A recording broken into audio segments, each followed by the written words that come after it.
जय श्री कृष्ण। आप सभी को आषाढ़ मास के 11वें दिन की ढेरों शुभकामनाएं। प्रिय भक्तों, आज की इस पावन कथा में आपका एक बार फिर से हार्दिक स्वागत है। सबसे पहले पिछली कथा पर आपने जो अपार प्रेम, स्नेह और आशीर्वाद बरसाया, उसके लिए आप सभी का हृदय से धन्यवाद। आपके प्रत्येक लाइक, कमेंट और समर्थन से हमें सनातन धर्म की इन दिव्य कथाओं को आप तक पहुंचाने की प्रेरणा मिलती है।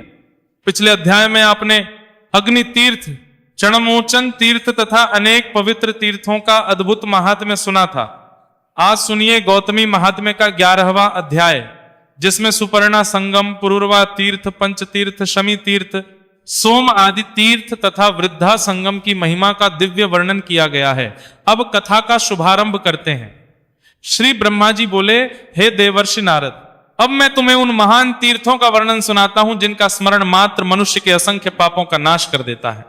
गौतमी गंगा के पावन तट पर सुपर्णा संगम और काद्रवा संगम नाम के दो परम पवित्र तीर्थ स्थित हैं। वहीं भगवान महेश्वर सदा विराजमान रहते हैं। उस दिव्य क्षेत्र में अग्निकुंड, रुद्रकुंड, विष्णुकुंड, सूर्यकुंड, सोमकुंड, ब्रह्मकुंड, कुमार कुंड और वरुण कुंड भी स्थित हैं। इसी स्थान पर अप्सरा नाम की पुण्य नदी आकर गौतमी गंगा में मिलती है। जो मनुष्य श्रद्धा से इस तीर्थ का केवल स्मरण भी करता है, उसका जीवन धन्य हो जाता है और उसे महान पुण्य की प्राप्ति होती है। हे नारद, इसके आगे पुरुरवा तीर्थ स्थित है। उसका तो केवल स्मरण ही समस्त पापों का नाश कर देता है। फिर उसके दर्शन और स्नान का फल कितना महान होगा, इसका अनुमान भी नहीं लगाया जा सकता। प्राचीन काल में एक बार राजा पुरुरवा ब्रह्मा जी की दिव्य सभा में गए। वहां उन्होंने देखा कि एक अनुपम रूपवती देवी ब्रह्मा जी के समीप विराजमान होकर मधुर मुस्कान बिखेर रही हैं। उस अद्भुत सौंदर्य को देखकर राजा ने अप्सरा उर्वशी से पूछा, देवी, यह दिव्य स्वरूप वाली साध्वी कौन है जिनके तेज से संपूर्ण ब्रह्म सभा आलोकित हो रही है? उर्वशी ने उत्तर दिया, राजन, ये ब्रह्मा जी की मानस पुत्री, देवताओं की पावन नदी भगवती सरस्वती है। ये प्रतिदिन ब्रह्मलोक में आकर ब्रह्मा जी की सेवा करती हैं। यह सुनकर राजा पुरुरवा अत्यंत विस्मित हुए। उन्होंने उर्वशी से कहा, यदि संभव हो तो इन्हें मेरा संदेश देकर मेरे पास ले आओ। उर्वशी ने राजा का संदेश सरस्वती जी तक पहुंचा दिया।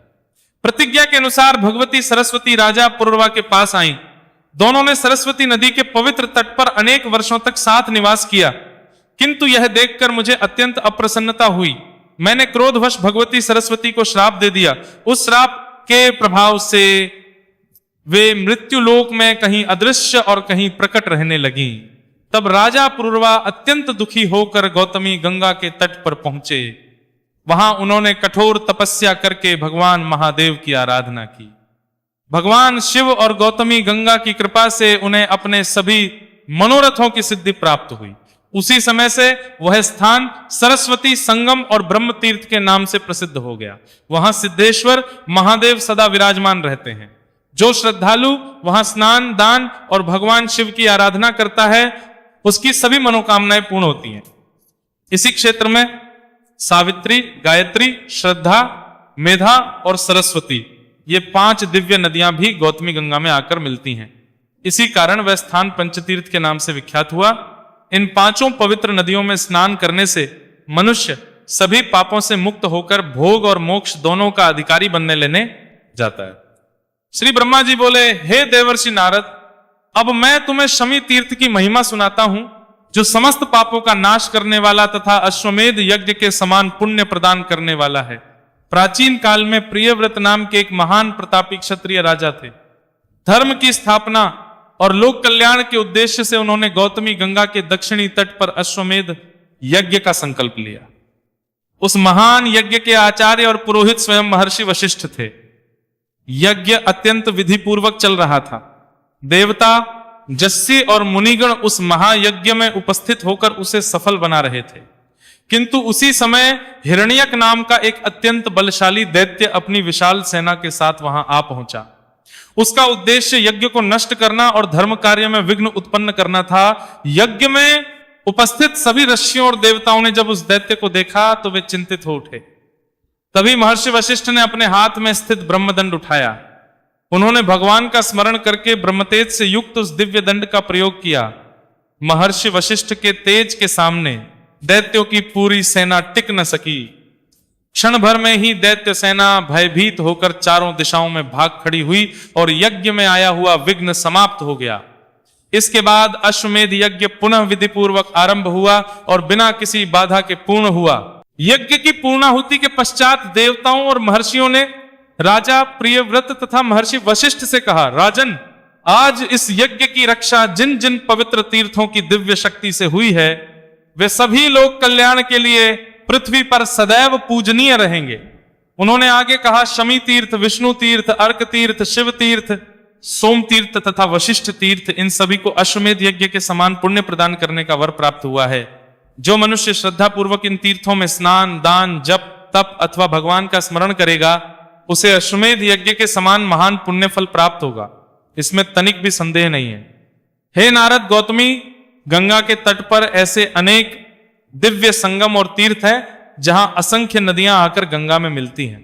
उनमें प्रमुख हैं सोम तीर्थ, गंधर्व तीर्थ, देव तीर्थ, पूर्णा तीर्थ, शाल तीर्थ, श्रीपर्णा संगम, स्वागता संगम, कुसुमा संगम, पुष्टि संगम, कर्णिका संगम, कृष्णा संगम, वासवी संगम, शिवा, शर्मा, शिखी, कुसुम्भिका, उपराध्या, शांतिजा, देवजा, अज, सुर तथा भद्रा। इनके अतिरिक्त भी असंख्य नदियां और तीर्थ गौतमी गंगा में आकर समाहित हुए हैं। कहा जाता है कि पृथ्वी पर जितने भी पुण्य तीर्थ हैं, वे किसी न किसी रूप में देवगिरी होकर अंततः गौतमी गंगा में आकर स्थित हुए। कोई नदी के रूप में, कोई सरोवर के रूप में और कोई दिव्य तीर्थ के रूप में वहां प्रतिष्ठित हुआ। इसी कारण गौतमी गंगा समस्त तीर्थों की अधिष्ठात्री मानी जाती है। जो श्रद्धालु इन तीर्थों में स्नान करता है, पितरों का तर्पण करता है, जब हवन और दान करता है, उसकी समस्त मनोकामनाएं पूर्ण होती हैं तथा अंत में उसे भगवान विष्णु के परम धाम की प्राप्ति होती है। हे नारद, अब मैं तुम्हें एक ऐसे दिव्य तीर्थ की कथा सुनाऊंगा जहां एक वृद्ध तपस्वी और एक वृद्ध तपस्विनी की अद्भुत जीवन गाथा छिपी है। उस पवित्र स्थान का नाम है वृद्ध संगम, जहां स्वयं वृद्धेश्वर महादेव विराजमान है। उस तीर्थ की महिमा सुनने मात्र से भी मनुष्य के अनेक जन्मों के पाप नष्ट हो जाते हैं। श्री ब्रह्मा जी बोले, हे देवर्षि नारद, अब मैं तुम्हें वृद्धा संगम की पावन कथा सुनाता हूं। यह कथा मनुष्य के समस्त पापों का नाश करने वाली और भगवान शिव तथा गौतमी गंगा की असीम कृपा का प्रत्यक्ष प्रमाण है। प्राचीन काल में वृद्ध गौतम नाम के एक महान तपस्वी मुनि थे। बाल्यकाल में ही उनके पिता ने उनका यज्ञोपवीत संस्कार तो करा दिया, परंतु किसी कारणवश वे उन्हें वेदों और शास्त्रों की पूर्ण शिक्षा नहीं दे सके। इसके बाद उनके पिता कहीं दूर चले गए। गौतम ऋषि को केवल गायत्री मंत्र का ही ज्ञान था। उसी मंत्र का वे प्रतिदिन श्रद्धा पूर्वक जप करते और नियम पूर्वक अग्निहोत्र का पालन करते थे। यद्यपि उन्होंने वेदों का गहन अध्ययन नहीं किया था, फिर भी अपने तब संयम और गायत्री जप के प्रभाव से उनका ब्राह्मणत्व अक्षुण्ण बना रहा। समय बीतता गया। तपस्या और नियमों के कारण उनकी आयु अत्यंत दीर्घ हो गई, किंतु उनका विवाह नहीं हो सका। कोई भी अपनी कन्या उन्हें देने के लिए तैयार नहीं हुआ। इस प्रकार वे एक तीर्थ से दूसरे तीर्थ, एक वन से दूसरे वन और अनेक पवित्र आश्रमों में भ्रमण करते हुए अपना जीवन व्यतीत करने लगे। घूमते घूमते एक दिन वे शीतगिरि पर्वत पर पहुंचे। वहां उन्होंने एक सुंदर गुफा देखी जो हरी भरी लताओं और विशाल वृक्षों से घिरी हुई थी। उस गुफा में एक अत्यंत वृद्ध और दुर्बल तपस्विनी निवास करती थी। उसका शरीर वृद्धावस्था से जर्जर हो चुका था, परंतु उसका तेज आज भी अद्भुत था। वह आजीवन ब्रह्मचारिणी रहकर कठोर तपस्या कर रही थी। उसे देखकर गौतम ऋषि आदर पूर्वक प्रणाम करने के लिए खड़े हो गए, किंतु वह तपस्विनी तुरंत बोली, ईश्वर, ऐसा मत कीजिए, आप मेरे गुरु होने वाले हैं। यदि गुरु अपने शिष्य को प्रणाम करे तो शिष्य की आयु, विद्या, यश, धन, धर्म और स्वर्ग सबका नाश हो जाता है। यह सुनकर गौतम ऋषि अत्यंत आश्चर्यचकित हो गए। उन्होंने विनम्रता से कहा, देवी, तुम मुझसे आयु में भी बड़ी हो, तप में भी श्रेष्ठ हो और गुणों में भी मुझसे कहीं आगे हो। मैं तो अल्पज्ञानी हूं, फिर मैं तुम्हारा गुरु कैसे हो सकता हूं? तब वह तपस्विनी बोली, हे ब्राह्मण श्रेष्ठ, मेरे पितामह के वंश में एक प्रतापी क्षत्रिय राजा हुए थे। एक दिन वे शिकार करते करते इस गुफा तक आ पहुंचे। उसी समय गंधर्वराज की पुत्री अप्सरा सुषामा ने उन्हें देखा। दोनों एक दूसरे पर मोहित हो गए और कुछ समय तक साथ रहे। समय आने पर राजा अपने राज्य लौट गए और मेरी माता सुषामा के गर्भ से मेरा जन्म हुआ। जब मेरी माता मुझे छोड़कर जाने लगी तब उन्होंने मुझसे कहा था, बेटी इस गुफा में जो पुरुष सबसे पहले आएगा वही तुम्हारा पति होगा। तब से आज तक मैं इसी गुफा में निवास कर रही हूं। न तो कोई दूसरा पुरुष यहां आया और न ही मेरा विवाह हो सका। मैंने आजीवन ब्रह्मचर्य का पालन किया है, परंतु अब विधाता की इच्छा से आप ही मेरे लिए नियत पति हैं। यह सुनकर गौतम ऋषि कुछ क्षण मौन रहे। फिर उन्होंने कहा, बद्रे मेरी आयु तो अभी केवल 1000 वर्ष है, जबकि तुम 90,000 वर्ष की हो चुकी हो। मैं तुम्हारी अपेक्षा बालक समान हूं, ऐसा विवाह कैसे संभव हो सकता है? तब वह वृद्धा दृढ़ स्वर में बोली, दिश्यवर यह संबंध स्वयं विधाता ने पहले ही निश्चित कर दिया है। अब संसार में आपके अतिरिक्त मेरा कोई दूसरा पति नहीं हो सकता। यदि आप मुझे स्वीकार नहीं करेंगे तो मैं इसी क्षण आपके सामने अपने प्राण त्याग दूंगी। प्रिय की प्राप्ति न होने पर जीवन का कोई अर्थ नहीं रह जाता, इसलिए अब मेरे जीवन का निर्णय आपके हाथ में है। वृद्धा की करुण वाणी सुनकर गौतम ऋषि का हृदय द्रवित हो उठा, किंतु उन्होंने विनम्रता से कहा, देवी मैं न तो रूपवान हूं, न विद्वान और न ही धनवान। मैं तुम्हारे योग्य पति कैसे बन सकता हूं? पहले यदि मुझे उत्तम रूप और विद्या प्राप्त हो जाए तभी मैं तुम्हारी इच्छा पूरी कर सकूंगा। वृद्धा मुस्कुराई और बोली, शिवर अपनी तपस्या के प्रभाव से मैंने मां सरस्वती और अग्निदेव को प्रसन्न किया है। मां सरस्वती आपको दिव्य विद्या प्रदान करेंगी और अग्निदेव आपको अनुपम सौंदर्य देंगे। ऐसा कहकर उसने मां सरस्वती और अग्निदेव की स्तुति की।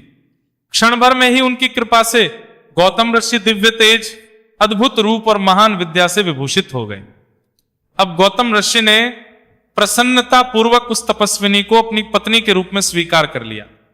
दोनों अनेक वर्षों तक धर्म पूर्वक और आनंद पूर्वक साथ रहने लगे। लेकिन एक दिन कुछ महर्षियों के एक व्यंग्यपूर्ण प्रश्न ने उनके जीवन की दिशा ही बदल दी। उस घटना ने उन्हें गौतमी गंगा की शरण में जाने के लिए विवश कर दिया। महर्षियों के चले जाने के बाद गौतम ऋषि और उनकी पत्नी के हृदय में अत्यंत पीड़ा उत्पन्न हुई। यद्यपि वे दोनों तपस्वी थे, फिर भी शिव के परिहास ने उनके मन को व्याकुल कर दिया। दोनों कई दिनों तक मौन रहे और यही सोचते रहे कि ऐसा कौन सा उपाय किया जाए जिससे उनका यह दुहक सदा के लिए दूर हो जाए। कुछ समय बाद गौतम ऋषि अपनी पत्नी के साथ महर्षि अगस्त्य के आश्रम पहुंचे। उन्होंने विनम्रता पूर्वक प्रणाम करके कहा, हे मुनिवर, ऐसा कौन सा तीर्थ है जहां जाने से समस्त दुखों का नाश हो जाए, मनुष्य का कल्याण हो और जीवन सफल बन जाए? कृपा करके हमें वह पवित्र स्थान बताइए। महर्षि अगस्त्य ने प्रसन्न होकर कहा, हे ब्राह्मण श्रेष्ठ, मैंने महर्षियों से सुना है कि गौतमी गंगा के समान पवित्र तीर्थ तीनों लोकों में दूसरा कोई नहीं है। वहां स्नान करने, भगवान शिव और भगवान विष्णु की आराधना करने तथा गंगा माता की स्तुति करने से मनुष्य की समस्त मनोकामनाएं पूर्ण हो जाती हैं। वहां जाकर तप करो, निश्चित ही तुम्हारा कल्याण होगा। महर्षि अगस्त्य के वचन सुनकर गौतम ऋषि अपनी पत्नी सहित गौतमी गंगा के तट पर पहुंचे। वहां उन्होंने कठोर तपस्या आरंभ की। अनेक दिनों तक उपवास, जप, ध्यान और भगवान शिव की आराधना करते रहे। भगवान विष्णु का स्मरण करते हुए उन्होंने गंगा माता की भी हृदय से स्तुति की। गौतम ऋषि ने प्रार्थना की, हे पार्वती पति भगवान शिव, संसार के दुखों से पीड़ित प्राणियों के लिए आप ही एकमात्र शरण हैं। जैसे तपते हुए मरुभूमि में पथिक को विशाल वृक्ष आश्रय देता है, वैसे ही आप भक्तों को शांति प्रदान करते हैं। हे भगवान विष्णु, आप संपूर्ण प्राणियों के पापों का नाश करने वाले हैं। जैसे वर्षा का जल सूखी हुई धरती को हरा भरा कर देता है, वैसे ही आपकी कृपा जीवन को पवित्र बना देती है। हे गौतमी गंगे, आपकी अमृतमयी धारा वैकुंठ तक पहुंचाने वाली सीढ़ी के समान है। हम दुहक से संतप्त होकर आपकी शरण में आए हैं। हे जगत जननी, हम पर कृपा कीजिए। गौतम ऋषि की निष्कपट भक्ति और स्तुति से प्रसन्न होकर स्वयं गौतमी गंगा वहां प्रकट हुई। उनका दिव्य स्वरूप देखकर गौतम ऋषि और उनकी पत्नी ने बार बार प्रणाम किया। माता गंगा ने स्नेहपूर्वक कहा, हे ब्राह्मण श्रेष्ठ, तुम मेरे पवित्र जल से वैदिक मंत्रों के साथ अपनी पत्नी का अभिषेक करो। मेरे प्रभाव से इसका वृद्ध शरीर समाप्त हो जाएगा। यह पुनः रूप, यौवन, सौंदर्य और समस्त शुभ लक्षणों से विभूषित हो जाएगी। गंगा माता की आज्ञा पाकर गौतम ऋषि ने वैदिक मंत्रों का उच्चारण करते हुए अपनी पत्नी का अभिषेक किया। जैसे ही पवित्र जल उसके शरीर पर पड़ा, वैसे ही एक अद्भुत चमत्कार हुआ। क्षण भर में उसका वृद्ध शरीर समाप्त हो गया। वह दिव्य रूपवती, तेजस्विनी और अनुपम सौंदर्य से युक्त युवती बन गई। उसके अंग अंग से दिव्य आभा प्रकट होने लगी। गौतम ऋषि भी पूर्ववत तेजस्वी और सुंदर दिखाई देने लगे। उस समय देवताओं ने आकाश से पुष्प वृष्टि की। मत्स्य मुनियों ने उन दोनों की प्रशंसा की और गौतमी गंगा की महिमा का गुणगान किया। जिस जल से उस तपस्विनी का अभिषेक किया गया था, वही जल एक नई पवित्र नदी के रूप में प्रवाहित होने लगा। उसी का नाम वृद्धा नदी प्रसिद्ध हुआ। इसके बाद गौतम ऋषि ने वहां भगवान शिव का एक दिव्य शिवलिंग स्थापित किया। वह शिवलिंग वृद्धेश्वर महादेव के नाम से प्रसिद्ध हुआ और समस्त भक्तों के लिए मोक्षदायक बन गया। गौतम ऋषि ने अपनी पत्नी के साथ उसी स्थान पर अनेक वर्षों तक सुखपूर्वक निवास किया, तप किया और भगवान शिव की आराधना करते रहे। तभी से उस पवित्र स्थान का नाम वृद्धा संगम तीर्थ पड़ा। श्री ब्रह्मा जी बोले, हे नारद, जो मनुष्य श्रद्धा और भक्ति से वृद्धा संगम में स्नान करता है, दान देता है, भगवान वृद्धेश्वर महादेव का पूजन करता है तथा गौतमी गंगा का स्मरण करता है, उसके समस्त पाप नष्ट हो जाते हैं, उसे सभी मनोरथों की सिद्धि प्राप्त होती है और अंत में वह भगवान के परम धाम को प्राप्त करता है। यहीं पर वृद्धा संगम की यह पावन कथा पूर्ण होती है। अब अगले अध्याय में आप सुनेंगे इलाती के आविर्भाव की अद्भुत और रहस्यमयी कथा, जिसका श्रवण करने मात्र से अनेक जन्मों के पाप नष्ट हो जाते हैं। यह दिव्य प्रसंग अवश्य सुनिएगा। यदि यह कथा आपको पसंद आई हो तो इसे अधिक से अधिक भक्तों तक अवश्य पहुंचाइएगा। यदि आपको आज की कथा पसंद आई हो तो इसे अपने परिवार और मित्रों के साथ अवश्य साझा करें, ताकि अधिक से अधिक लोग इस पुण्य के भागी बन सकें। भगवान नारायण सब पर कृपा करें। हरे कृष्ण,